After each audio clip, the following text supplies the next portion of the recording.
kon je pense que appel bi ñu mën a def ci wàllu woowu moo ñu delloo si suñuy xel ndax nit bu fekkee dañu bëgg a wax waxu justice ñaari mbir dañ ko war a bàyyi xel mooy nit du fajal boppam te du ko mën sa morom duma maa ngi la gis ngay def allusion ci mbiru tentative d'assassinat boobu en réalité c'était en 2003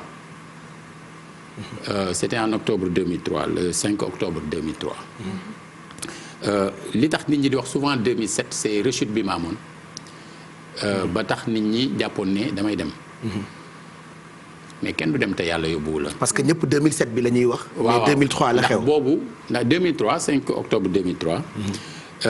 loola ña ko defoon suñ borom dogal na mu am ci ñu bëri ñoo xam ne génn nañu àdduna. 5 octobre bu jot Pape Cheikh damay def kaamil. di ci ñaanal sama xarit yi jiitu.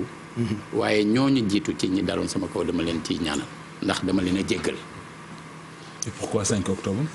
non 5 octobre lañ ma agressé woon léegi au début pour réclamer une justice par rapport à ça dama ko daan commémorer daaw ma ko commémorer pour man puisque man rëcc naa ci agression bi mais dama ko doon def pour amener les uns et les autres les citoyens à comprendre que lii wërta am xam nga photo boobu ngeen di wone 9e jour bi la maanaam man maa bañoon ku ma photo bi muy doog am parce que suñ ma photo woon bi muy doog am révolte dina am Sénégal te bëgguma loolu am mais boobu monsieur le maire est-ce que conscient woon nga bay xalaat naan nañ ma photo bu ñu photo parce que bu fekkente ne dañ ko nettalee noonu la demee waaw bi tolloon nga foo xam ne waxuma la ko la photo mais waaw mais dessiné sax doo ko yëkk mais li xam nga donc boo nee man maa bañoon ñu photo boo xamoon ni mu demee waaw man damay laaj waaw moo tax ma lay laaj rek dama lay boo xamoon ni mu demee di nga xam ne yàlla rek mooy yàlla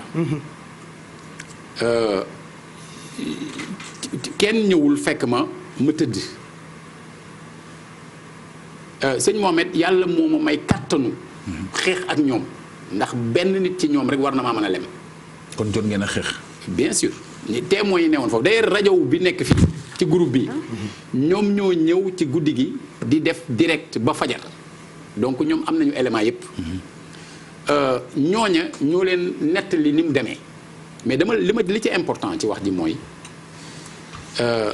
bi ñu egsee dañu fekk man maa téye marteau bi. yaa ko nangu ci ñoom kon ci biir xeex bi man maa ko nangu.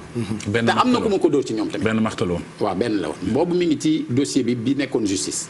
marteau bi mi ngi woon foofu donc expertiser nañ ko def nañ ci la ca war mais nit ñi dañoo ñëw bëgg ma dugal ci oto après pour yóbbu ma hôpital ma bañ mais su ma bañee c'est que am naa kattanu moment boobu. nekk ak sama xel. ñu bëri dañ defe ne régal la du régal. ah bon man maa jóge woon régal dama jóge ci fi mu amee nit ñi topp ma mbooloo mi topp ma dox ba régal. parce que yoon boobu sax am na ñu ko tuddee Talla Sylla. exactement place bi mu amee woon nag. foofu lañ tuddee loolu. man maa dox jëmaat régal parce que fa laa jóge woon te xam nañ ma foofu.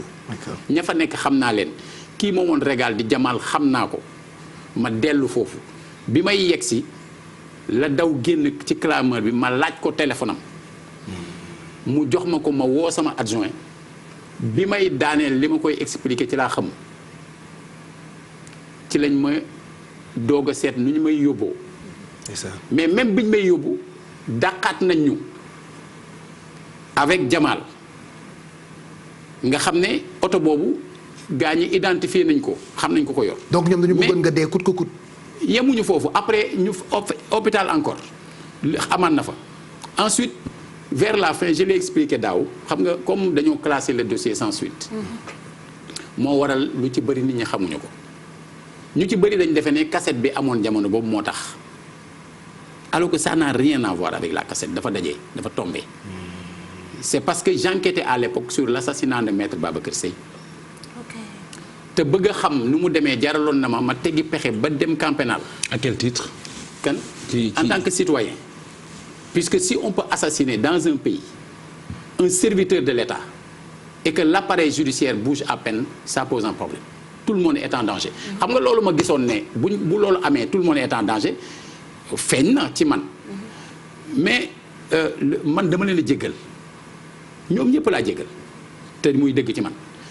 maintenant 2007 boobu suñu borom dafa dogal bi ma amee rechute ku daan ñëw di ma seet si day defe ne balaa àgg këram ñu tàgge ma. amatuñu woon espoir. voilà et effectivement tàgge nañ ma aussi ndax kër gi ñu dendal dafa amul ngénte ñu ne comme waa ji dafa feebar buñ fa def musique. nit romb fa ne dem su koñ bi ma yaroo kër sëñ Ablaye Yaxin ne taala tàntal nañ ko. nit ñi riir sol seeni muuru jëm jaale ji. loolu booba la ko benn journaliste siiwal ñu commencé wax ci rajo bi génn naa àdduna man mi tëdd ci lal bi di dégg ñuy def hommage di mu wax ci man moo tax may wax ni j'ai eu l'expérience rare d'entendre à titre intime les éloges réservés aux morts. xam nga lu mel noonu jóge naa fa ñu évacuer ma dem Paris mu am le 12 juillet juillet toujours bi ñuy wax ni 2007 boobu ñu wax sama njaboot gi fa nekkoon ne leen du ma fanaan boobu man yëguma ko sëñ Alaaji Baara Mbàkke Falilu yàlla na suñu borom yokk leer amiin amiin amiin woo ma ci wàllu 18h ne ma na nga def ma ne ko maa ngi tane mu ne ma bàyyil tane bi te wér rek ñibbisi rek alors sama garde corps bi kii doon laajte léegi di maxa temps boobu moo nekkoon xalifa sëñ Fallou waaw boobu xalifa sëñ Fallou la ñëw di jooy maxa ma ne ko looy jooy xanaa dëj dafee am mu kon ne jooy ma ne ko billaahi wallahi wataalaahi ma limal ko ñaari nit ne ko dinaa fekk seen dëj guddi ga la ñu waxoon duma fanaan boobaak léegi 13 ans la. guddi gi rek la bët setagul dina ma sa set nag. macha allah voilà donc ça s'est passé entre 2003 ak 2007 et à chaque fois ngay nettali histoire bi nit ñi seen yaram dafay daw keroog ce retour ça a marqué plus d'un je me rappelle journaliste yëpp taxaw askan bi yëpp taxaw. lii yow mi sax dootoo ko fàtte monsieur le maire. dem si yàlla si Tanor Dieng. c'était le 9 novembre. keroog lay wax. Nous allons l'accompagner, nous allons le soutenir. ba pour assurer la sécurité des Sénégalais. loolu lay maanaam mi ngi noonu loolu la président Tanor doon wax yàlla na suñu borom yokk yéen. parce que jour bi bokk na ci jour yi la gën a marqué aussi ah. mais bien sûr le tour bu triomphal bi. li xew de ça moom marto mi sax dafa créer déclic bu bari ci carrière am. dafa am loo xam ne lu bëree. dafa am lu am mooy dafa am télévision yu bëri ci France. ak ay rajo. ak ay journalistes yu ñëw fekk ma hôpital européen Georges Pompidou pour bëgg ma interviewer moment boobu ma bañ man leen fañ ma bëggoon a noppiloo fa laay waxaate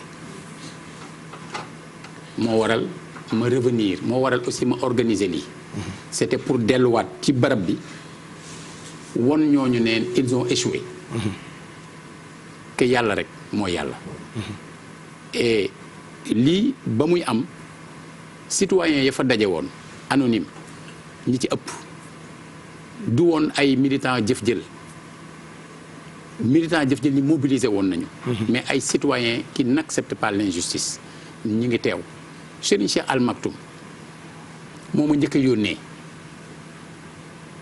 bu ñu may doog a agressé moo ma njëkk a yónnee ay livres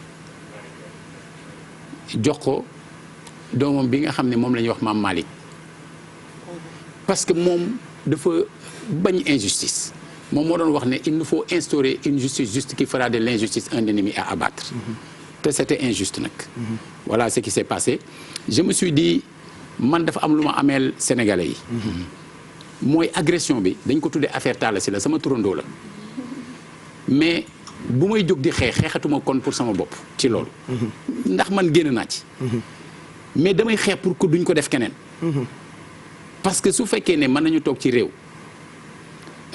waxuma la ñu agressé nit mais ñu tenté d'agresser nit rek doy na grave lu grave alors que à l'époque am na ñi nga xam ne ñoom ñoo defoon loolu wala ñoo ko santaane woon dañ doon wax ne il n'a que des éraflures et des hématomes. ñoo ñan la. bugguma leen tudd ndax dama leen jéggal mënoon naa leen tudd mënoon naa wax ci lu bëri mais ñëpp xam nañu ne gendarmerie dañu def seen enquête identifier ñi ko def te xam nañ ñi ko def ñi ngi leen identifier au palais avec liggéey bu set alors liggéey boobu ña ko defoon ñi ngi fii kenn ki retraité na kenn ki tey jii defe naa ni mooy gouverneur du palais liggéey booba nag dañ ci war a wéeru rek pour xam ne def lu baax daal moo gën def lu bon voilà